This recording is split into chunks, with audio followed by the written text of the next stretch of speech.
Coming in at number 10, we have Damian Wayne, the son of Batman.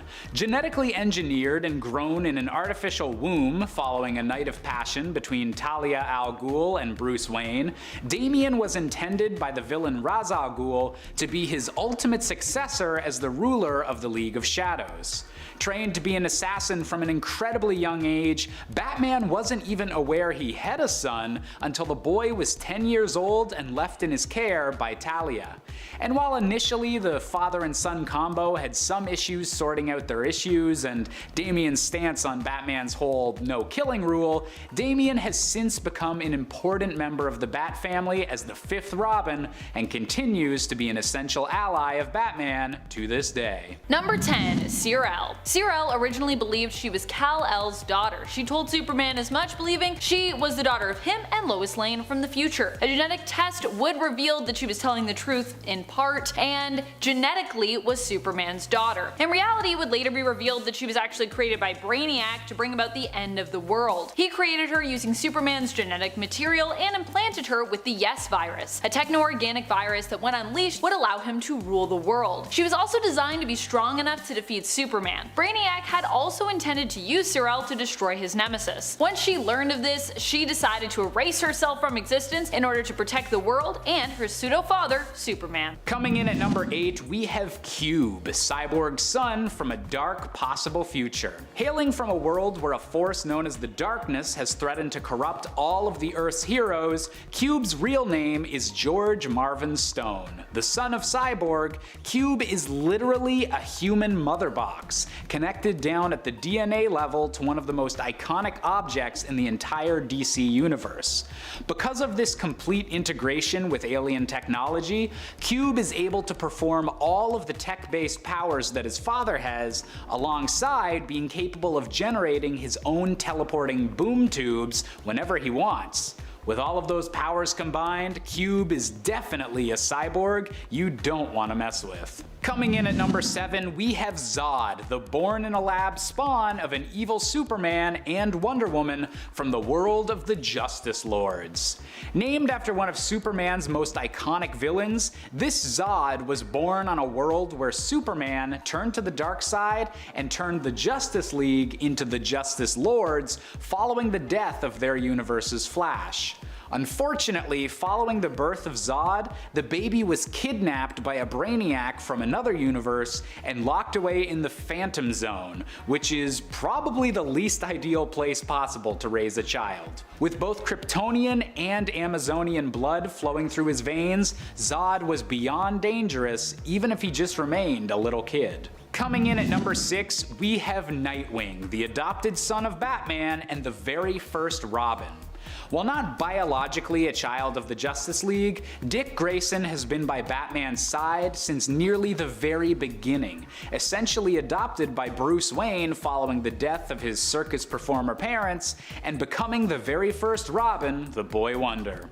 Since then, Dick Grayson has accomplished a lot, helping found the Teen Titans, establishing his own superhero identity as Nightwing, and even briefly taking over the position of Batman on a few occasions where Bruce Wayne was incapable of performing the role. No matter what the future of the DC Universe brings, Nightwing will always be an incredible fan favorite. Number 5, Damian Wayne. Brave and the Bold edition, there we are. Damian Wayne is the son of Bruce and Catwoman, but this time in the Knights of Tomorrow, where he's voiced by Patrick Kavanagh and Diedrich Bader. So while Bruce was looking at baby Wayne, Bruce realized that his son would one day have to take on crime lords. That's so funny to me, like superhero context aside, just looking at a baby and being like, oh yeah, you're gonna punch like 900 people in the throat one day. I can see it, it's amazing. After witnessing the death of his parents, he grabbed one of the 2 Robin outfits on display at the Batman Museum, and Bob's your uncle, you know the rest. Coming in at number 4, we have Hunter Prince, the potential future son of Wonder Woman. In the same dark future that Cyborg's son Cube hailed from,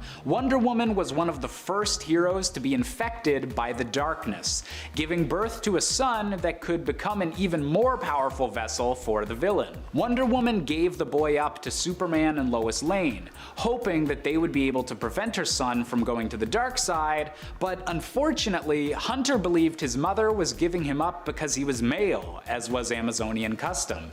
Growing up angry at the previous generation that had failed him, Hunter possessed all of the strengths of Wonder Woman, including her lasso of truth and bracelets of submission, making him a truly powerful and angry enemy. Coming in at number 3, we have 2 for the price of 1 with the Tornado Twins, the potential villainous children of the Flash.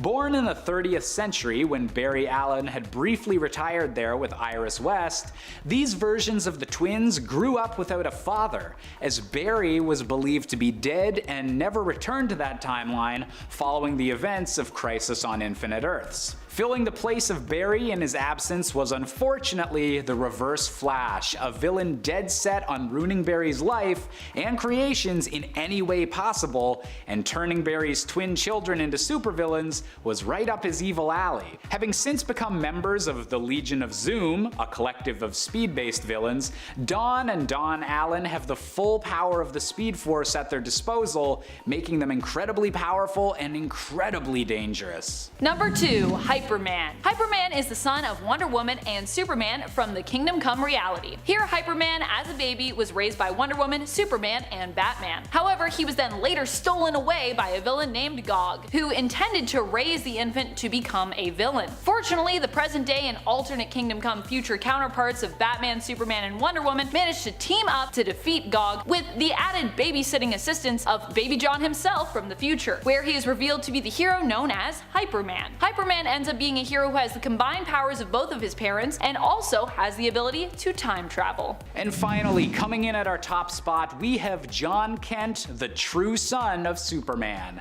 Half Kryptonian and half human, John Kent was the most recent hero to take up the mantle of Superboy, using everything he'd learned from his parents, Clark Kent and Lois Lane, to be an inspiring force for the people of Earth. Aging quicker than usual due to weird time travel and reality-hopping hijinks, John Kent has since become the new Superman, taking over his father's position as the defender of truth, justice, and a better tomorrow, and trying to find his own place in the growing DC Omniverse. And to make things even more interesting, Batman has even theorized after examining John's DNA that the unique combination of human and Kryptonian genetics in his blood might mean that he could surpass even his own father when it comes to power once he's fully grown. All of this is to say that John Kent is, in my opinion, the most powerful son of the Justice League. Number 9, the Huntress. Making her first appearance in All-Star Comics issue 69, nice, back in 1977, Helena is a bad lawyer for Cranston, Grayson, and Wayne. But of course, that's not all. Earth 2 is home to the daughter of Batman and Catwoman. When she was only 19 years old, her mother, Selina Kyle, who used to be Catwoman, died in a tragic mishap. And to add insult to injury, literally, the henchman, Silky Cernak, was the reason behind a photo that came out that shows Selina Kyle as Catwoman a police officer. So of course, Helena was pretty pissed and wanted to go make things right. So she took a page out of her parents' book and became the Huntress. She went after Silky Smooth Cernak and got him arrested. And her mother, turns out, didn't even kill anybody. That photo was tampered with. Hashtag photoshopped. She kept the suit and attitude and eventually wound up on the Justice Society of America. See, if you want the truth, guys, you just gotta get a super persona and then throw bad guys in nets. It's that easy. Number 9, Van-El. Van-El comes to us from the famous Superman story for the man who has everything. He was a non-powered son of Superman who existed in Superman's sweetest dreams. Superman experienced these dreams after being exposed to an alien parasitic organism known as the Black Mercy. It drains its victims' life energy while giving them pleasant, hallucinogenic dreams. In Superman's dreams, Krypton was never destroyed and he still lived there. He was married and had a son named Von-El. Technically, if they were on Earth, Von-El would likely have powers similar to Superman, but because he and Kal-El were on Krypton, where there is no yellow sun to power either of them, they were both just normal, like other Kryptonians. Number 8, Urzod. Urzod comes to us from the Justice Lord's universe. He was created to be the perfect genetic heir to the throne of Earth, and to help usher in an era of peace after years of war. He was created using the genetic material of Wonder Woman and Lord Superman, but is considered to be somewhat weaker in terms of power levels than his parents. Originally, Brainiac got a hold of Urzod, planning to use and raise him as his own weapon of destruction. Fortunately, he was saved by Superman from the Batman Beyond universe and taken in by their Justice Justice League. While his inherited powers might not be as strong as his parents, Zod also has the unique ability of being able to control technology, which would prove useful later on in his fight against Brainiac. Man, Brainiac's always making all these fake children. Or well, I guess he didn't make this one, but he wanted to like mold it. Brainiac's always up to no good. That's what I'm learning from this list. Number 7. Lara Lane Kent. Lara Kent is the unborn daughter of Lois Lane and Superman in the Injustice universe. In a dream that Superman has during year 3, we get to see what her life would have been like had that fateful day gone differently for Superman and he hadn't been made to kill his wife and unborn daughter. In this alternate dream reality, Lara is raised by both her parents, her first word notably being mom. When her powers begin to manifest, she is taught by her father and his friends on the Justice League about how to use them. Lara at one point as a young adult looks down at the Earth with her father from space and wonders if the fighting and crime will ever stop. Her dad tells her that they could, if they wished, use their powers to enforce order to save the humans of Earth from themselves, forcing them to have peace. But Lara teases her dad, responding that he sounds like a B-grade villain saying that. Instead, Lara ends up working as an ambassador for the League, helping everyday people to learn how to fight for themselves, instead of just always continuing to have superheroes fighting for them. Number 6. Ariella Kent. Ariella Kent is the daughter of Linda Danvers, formerly Supergirl, and Earth 1 Superman. Ariella lived happily with her parents, presumably until the Spectre informed Linda that she needed to return to her own parallel reality. If you're wondering if it's creepy that Supergirl and Superman have a child together in an alternate timeline, it kinda is if you just hear that without context, but with context it really isn't that creepy. Linda Danvers is not a Supergirl who is related at all to Clark Kent, not even in her own reality, and even if she had been, which she isn't, this Clark Kent was actually from a different alternate Earth altogether. So no, they're not related. After Linda returned to her reality, Spectre agreed to allow her daughter to live. Ariella as a 6-year-old girl was supremely powerful, but didn't have the maturity to wield her powers wisely, because she's just a little kid. She was capable of time travel and mostly traveled through space, playing and unknowingly creating mass destruction wherever she went. That's what happens when you're a kid that is that powerful. You just play with planets and blow them up. Yikes. Coming in at number 5, we have Terry McGinnis, aka the next Batman. Originally appearing in the beloved animated series Batman Beyond, Terry was the sarcastic and wisecracking next-generation Batman in a dystopian future Gotham, led by an elderly and retired Bruce Wayne.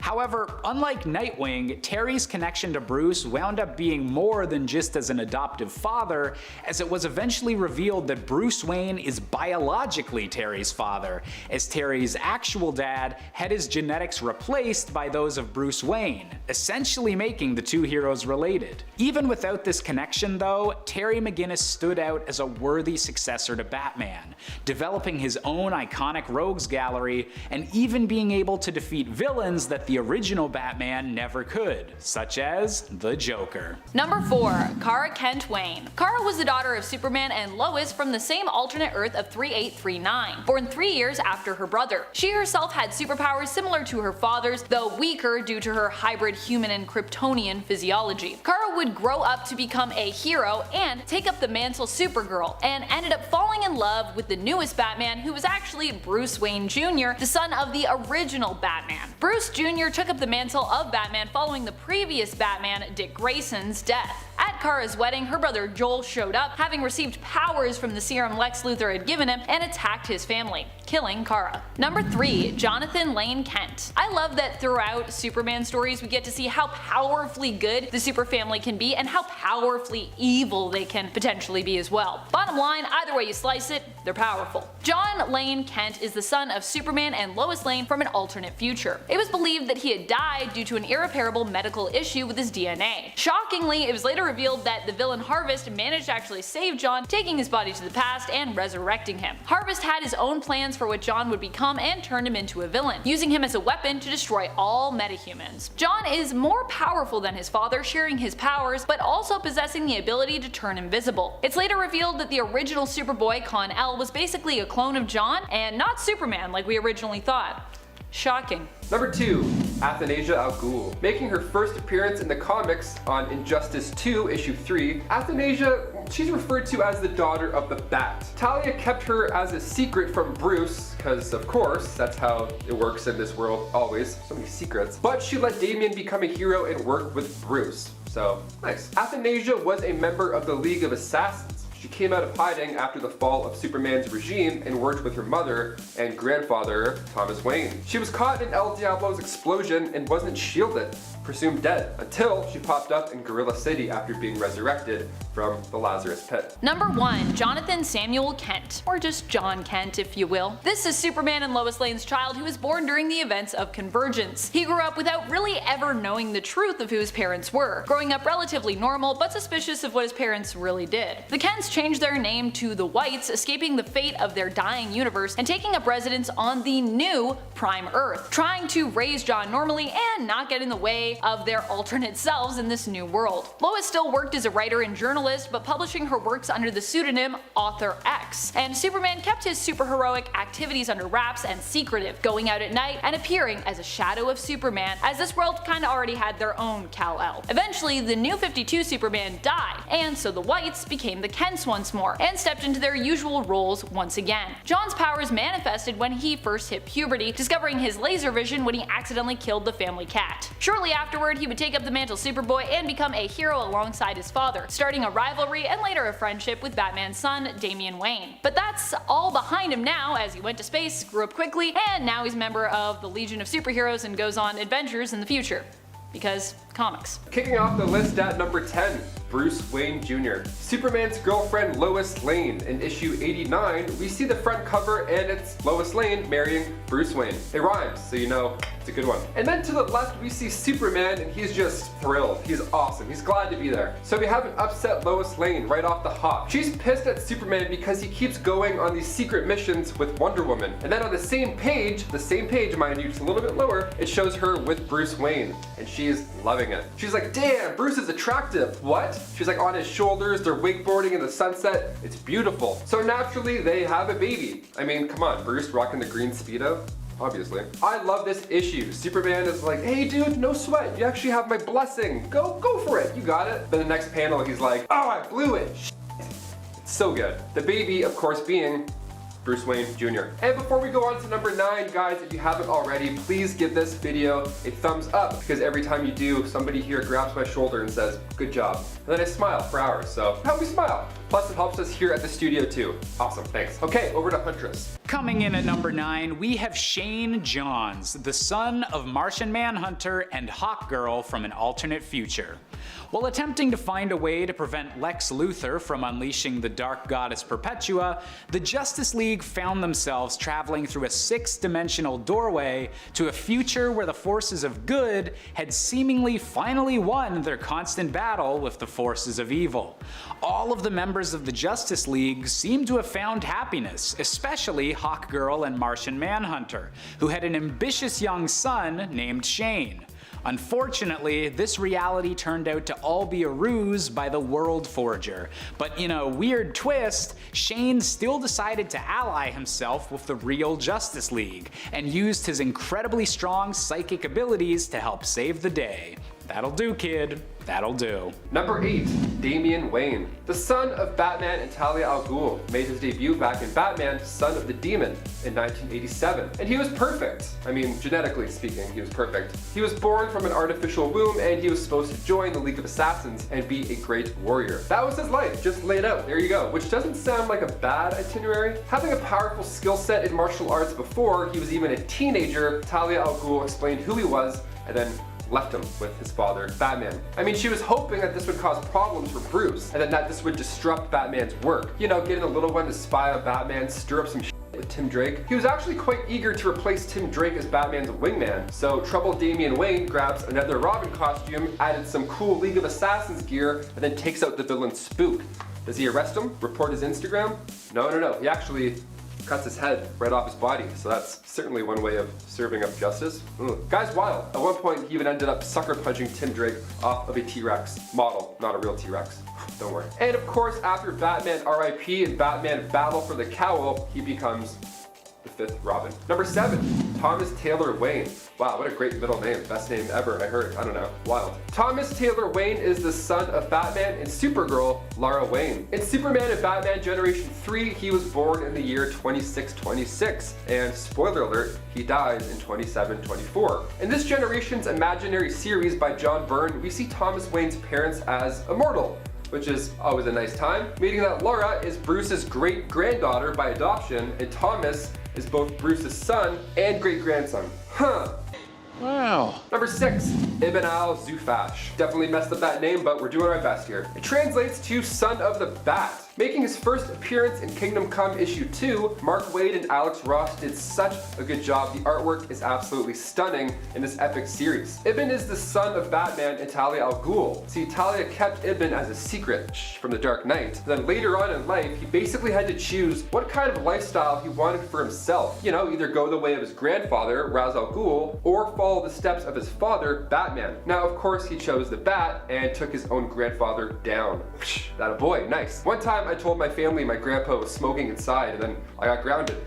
So sometimes it works, sometimes it doesn't. Glad it worked well for him. Awesome. Ibn played a little differently though. I mean, he used his grandfather's resources to do good. He eventually winds up falling in love with Nightstar, daughter of Dick Grayson, and Starfire. Number 5, Joel Kent. Joel Kent comes to us from Earth 3839. There he was the son of Superman and Lois Lane. However, while Lois was pregnant with Joel, she was exposed to gold kryptonite by the villains Joker and Lex Luthor. This caused her son to be born without any powers. Lex used Joel's shame to his advantage, claiming that Joel's father was the one responsible for this. Lex said that Superman had exposed his unborn son to gold kryptonite on purpose, fearful that his son would become even more great than him. This seeming revelation caused Joel to become more detached from his family, thinking of Lex as more of a father than his own father. He also became more cruel over time. Eventually, he became a villain to his family, accepting a serum that Lex said would restore his powers. Number 4, Bruce Wayne Jr. Coming straight from one of the most wild comic book issues ever, we have Batman and Captain America. That's right, back in 1977, we see Bruce Wayne Jr., the son of Batman, and, well, we don't really know who the mother is. I'm sure she's great though, I'm sure she's awesome. His uncle, being that of Dick Grayson, was always admired by Bruce Wayne Jr. I mean, of course, look at him, I admire him, I didn't even know this guy. As a child, he would dress up in his uncle's Robin suit and do some at-home workouts. Punch, punch, kick, kick, bam, you know? The good stuff, some Zumba fitness, you know, getting a feel for the suit, which personally, I wouldn't take that suit off if I had access to it. That thing would stink all the time, gross. So by the time he was 18, he actually worked alongside the new Batman, Dick Grayson. Then after the passing of Batman, Bruce Wayne Jr. swapped outfits and stepped in to take over as Batman. So sick.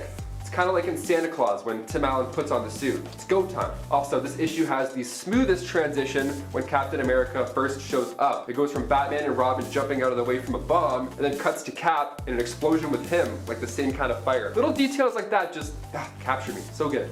So good. Number 3, Terry McGinnis. Alright, imagine you're going for your flu shot and then it turns out it's actually not a flu shot and it's actually Bruce Wayne's DNA. I mean, after I got the flu, I would have some questions, that's for sure. And I can like chop people in necks. Like, what's going on here? I feel sick, but I'm great at backflips. Project Cadmus director Amanda Waller was out looking for an eventual replacement for Batsy. So she figured she'd get started on Project Batman Beyond. And the key, well, Batman's blood samples left over from his altercations. That mixed in with some nanotech solutions, bam, we have the DNA of Bruce Wayne. So she was out looking for the perfect couple to, you know, force this life onto, and then found that the McGinnis household was perfect. So Ward McGinnis goes for a flu shot, and then he doesn't even know he's soon going to be the father of a biological Bruce Wayne. Surprise, it's a boy. No, for sure, it's a boy, trust me. Coming in at number 2, we have Hyperman, a distant future version of the potential son of the Man of Steel. In the same reality where the storyline Kingdom Come took place, the young son of this reality Superman, Jonathan Kent, was kidnapped by the villain known as Gog and encased first in a prison of kryptonite and then trapped within the weird branch of reality known as Hypertime. Luckily, someone was there to watch over the infant, his own future self, a hero known as Hyperman that was destined to become even greater than Superman. The baby was eventually able to be saved through the joint efforts of the Kingdom Come universe and the main DC universe's heroes, and the Kingdom Come parents of this child are now determined to make sure that Hyperman's bright future becomes a reality. And finally, number 1, Bruce Wayne Jr. We go over now to the 1965 version of Bruce Wayne Jr. making his debut in World's Finest issue 154. He's the son of Catherine Kane and Bruce Wayne Sr. He's part of the badass duo referred referred to as the Super Sons, and that name is pretty perfect for the gang. Sided by Superman Jr., the two would grow up together. And the opening of the issue shows them both reading about their fathers and their super achievements. It's really cute. They even get married on the same day. It's wild. Bad boys for life. My favorite part though is seeing the two interact with Superman Jr.'s powers. There's one point where Superman Jr. wouldn't let Batman Jr. down from a teeter-totter. He said, "I won't let you down until you admit my dad has caught more crooks than your dad." The classic "my dad can totally beat your dad up" scenario. The Super Sons eventually figured out their existence was a sham, and they were just a computer simulation all along. But aren't we all in a simulation?